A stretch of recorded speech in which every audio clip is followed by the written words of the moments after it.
السلام عليكم ورحمة الله تعالى وبركاته. كسو دوادا مقال عصوب iyo silsiladeeni su'aalo iyo jawaabo diini ah.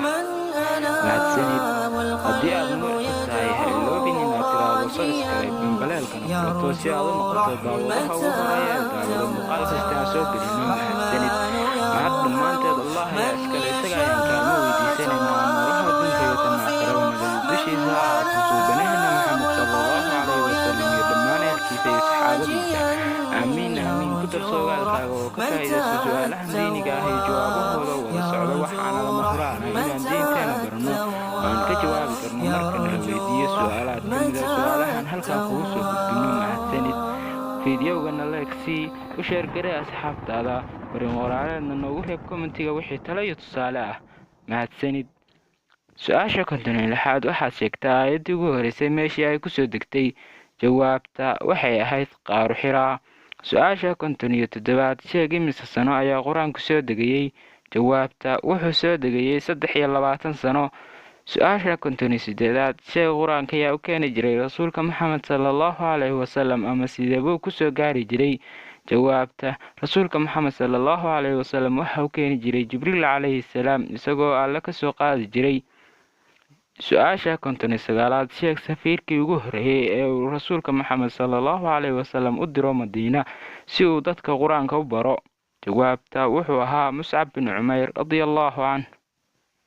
su-aasha 60 sheeg asxaabtii uu nabiga naxariis iyo nabadgelyo korkiisa ha ahaatee u doortay inay qur-aanka soo degaya ururiyaan. jawaabta wuxuu u doortay sayid ibnu thaabit, ubaya binu kacab, mucaad binu jabal, mucaawiya binu abi sufyaan iyo afartii khaliif ee ahaa abubakar, cumar, cali iyo cuthmaan radiyallahu canhumaa. su-aasha 61 sheeg ninkii ugu horeeyey ee qur-aanka ururiya. jawaabta wuxuu ahaa abubakar as-sadiiq radiyallahu canhu. su-aasha 62 sheeg sababta kaliftay in qur-aanka laysku soo ururiyo.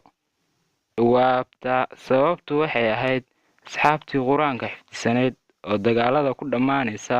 su-aasha 63 sheeg kumuu ahaa asxaabigii oo abubakar as-sadiiq u xil saaray ama madaxa uga dhigay asxaabtii qur-aanka soo ururinaysay.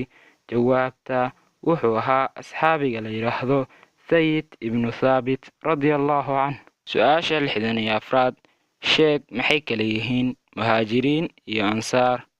jawaabta waxay kala yihiin 2.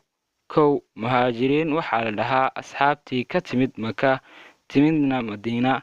2 ansaarna waxaa la dhahaa asxaabtii madiina loogu yimid. su-aasha 65 ahna su-aasha ugu dambaysa maanta barnaamijkeena sheeg qofkii ugu horeeyey ee islaamka ugu hor hijrooda. jawaabta wuxuu ahaa cuthmaan binu cafaan radiyallahu canhu. soo gaarnay guntii iyo gabagabadii fiidiyowgeena maanta. fadlan ha iloobin inaad nagu soo biirto oo tiraahdo subscribe gambaleelkana furato. waa bilaash. fiidiyowgana leeg saar asxaabtaadana la wadaag. mahadsanid.